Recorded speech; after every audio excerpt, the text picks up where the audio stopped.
श्री विजय सहज को बुलाना चाहती हूँ, वो आए और बच्चों को अपने ज्ञान से सिंचित करें, जिससे कि बच्चे जो वर्गस्त हो रहे हैं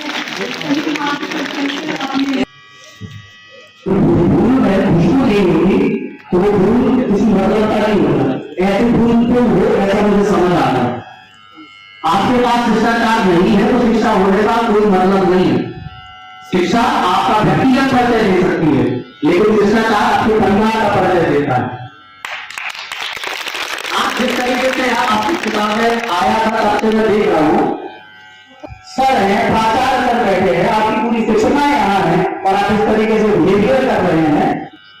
आप न केवल खुद की डिग्निटी को गरिमा को कम कर रहे हैं, बल्कि अपने परिवार और साथ साथ में इस संस्था की डिग्निटी को कम कर रहे हैं। अनुशासन जरूरी है, करियर बात की बात है, पहले मेहनत, डिसिप्लिन, अनुशासन में रहना बहुत जरूरी है। जब आप अनुशासन विहीन रह के अपना शरीर नहीं बना सकते तो फिर वीजा तो बहुत बड़ी बात है। सबसे पहले मेहनत में रहना सीखो, डिसिप्लिन सीखो। जब तक आप अनुशासन से नहीं बढ़ेंगे, जब तक कोई भी सपना आपका पूरा होने वाला नहीं। ठीक बुरा लगा हो तो मैं माफी नहीं मांगूंगा, क्योंकि मैंने बोले थोड़ा जल्दी देंगे। सिलेक्शन वही देते हैं जो डिसिप्लिन में आने की या तो साहस करते हैं या डिसिप्लिन में पहले से होते हैं। बिना अनुशासन से कुछ हो नहीं सकता है।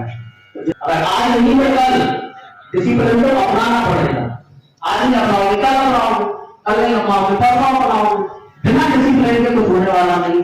बिना डिसिप्लिन के तो घर में इज्जत नहीं होगी, तो लोग तुम्हें इज्जत करेंगे क्या? बात नैतिकता सबसे ज्यादा जरूरी है। अगर आपके अंदर मानवीय गुणों का विकास नहीं है, अगर आपके अंदर नैतिकता नहीं है, तो आप जीवन में कुछ नहीं कर सकते और नहीं कर सकते। जितने भी सफलताएं अभी तक मिली है, इन सब के पीछे मुख्य कारण अनुशासन का है। तो आप अगर अपनी इज्जत नहीं करते तो परिवार की इज्जत करना सीखो, माता पिता की इज्जत करना सीखो। आपके अशिष्ट व्यवहार से आपके परिवार के ऊपर उंगलियां उठाई जाती हैं। आप उनके ऊपर उंगलियां उठाना चाहते हो क्या? बताओ, आप अपने परिवार के ऊपर उंगलियां उठाना चाहते हो क्या? नहीं ना? तो आपसे भी तो परिवार की पहचान होगी भाई। आप हस्ताक्षर हैं अपने पिताजी के, ये समझो। तो आप अपनी इज्जत भले ना करें, लेकिन अपने परिवार के गौरव, मर्यादा, उनकी इज्जत को बनाए रखने की पूरी कोशिश करो। जैसे देखो, सुन लिया है भी लगाइए है, तो पहले ये चीजों से थोड़ा सा निकलोगा, समझे? तब सारी चीजें संभव होगी। और नहीं, हम सबसे पहले कैरियर काउंसलिंग पे आते हैं, जिसलिए मेरे पास समय देना है। तो मैं कहना ही चाह रहा हूँ कि अपॉर्चुनिटीज 10th स्ट्रीम के बाद या 12th के बाद इतनी ज्यादा हो जाती है कि अगर मैं एक अपॉर्चुनिटी के बारे में बताऊं तो 2 दिन कम पड़ जाएंगे। आप इसी को देखो, इसमें मैंने बहुत डीप में लिखा है, बहुत कम, फिर भी आपको लगा होगा कि बहुत है। इसलिए हम चाहते हैं कम समय में ज्यादा मुद्दे की बात हो जाए। ठीक, तो देखो आपके हाथ में जो पेपर है, इस पेपर में हमने ये लिखने की कोशिश की है कि आफ्टर 10 आपको कौन सा स्ट्रीम लेना है और किस स्ट्रीम के थ्रू आप क्या क्या कर सकते हैं। होता यह है कि कभी कभी हमारे संकल्प होता एक है, लेकिन हमारे पास विकल्प बहुत होते हैं। और किसी भी इंसान का संकल्प तब तक पूरा नहीं होता जब तक उसके पास विकल्प की बहुलता होती है। तो आप ये नहीं समझ पाते कौन सा ऑप्शन चुनना है। फॉर एग्जाम्पल अगर हम बात करें तो 4 विकल्प आपके पास पेपर में आते हैं, उन 4 में से आप नहीं चुन पाते कि सही कौन सा है। और करियर अपॉर्चुनिटी के हजारों ऑप्शन मिलेंगे आप कैसे तय करेंगे कि आप हजारों ऑप्शन में से सबकी अपनी एक सामर्थ्य होती है, कैपेसिटी होती है, एबिलिटी होती है। आप अपनी एबिलिटी को बढ़ा सकते हैं, कैपेसिटी को भी बढ़ा सकते हैं, लेकिन ये एबिलिटी और कैपेसिटी के लिए जरूरी होता है अभ्यास। अभ्यास को अपने आपने सुना होगा प्रैक्टिस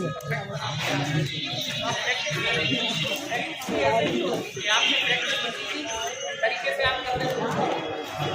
आपके लिए चाहिए कि आप जो प्रैक्टिस कर रहे हैं उस प्रैक्टिस में एक सही गाइडेंस होना जरूरी है। आपको अपनी लाइन को चुनना जरूरी है।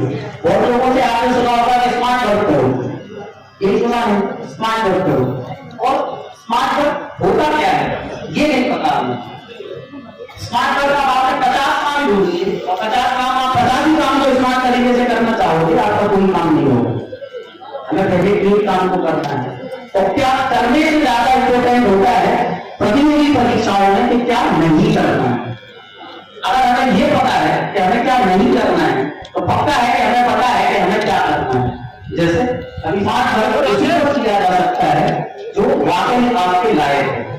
तो मैंने जो मछली का उदाहरण दिया था वो इसलिए दिया था कि मछली की अपनी क्वालिटी है कि वो पानी में रह सकती है, बंदर की अपनी क्वालिटी है कि वो पेड़ों पर उछल सकता है, चीते की अपनी क्वालिटी है कि वो स्पीड से चल सकता है।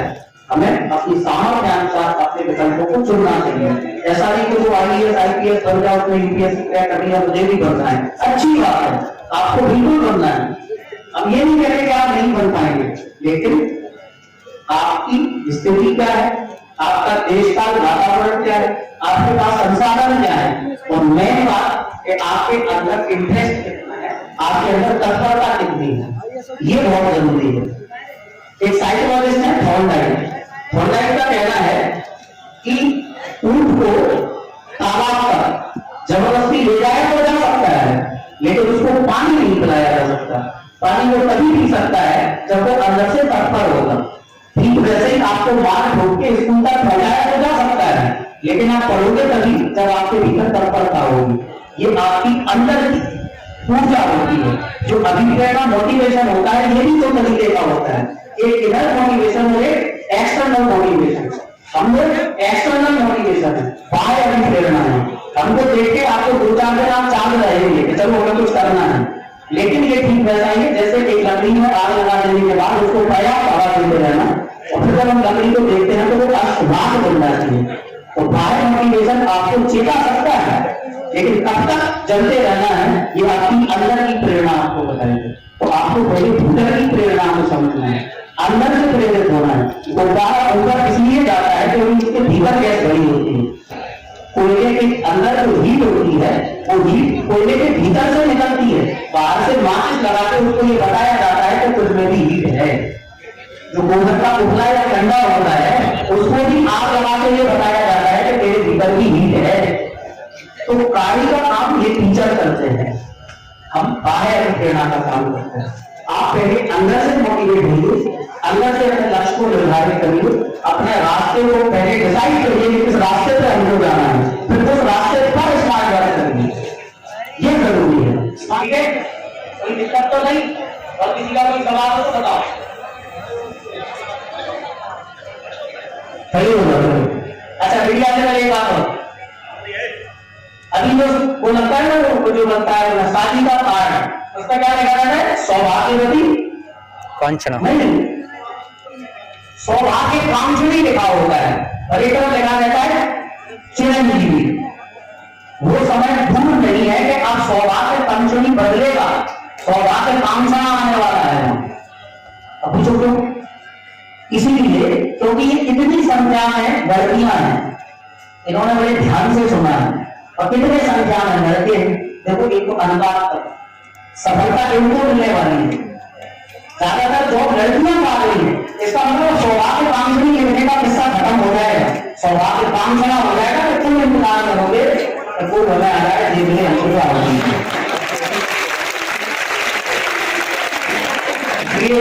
तो बेटा इसको कारोबार बंद करो, पढ़ाई पर फोकस करो, क्योंकि इतिहास में एक मिशन है, क्रिप्स मिशन है।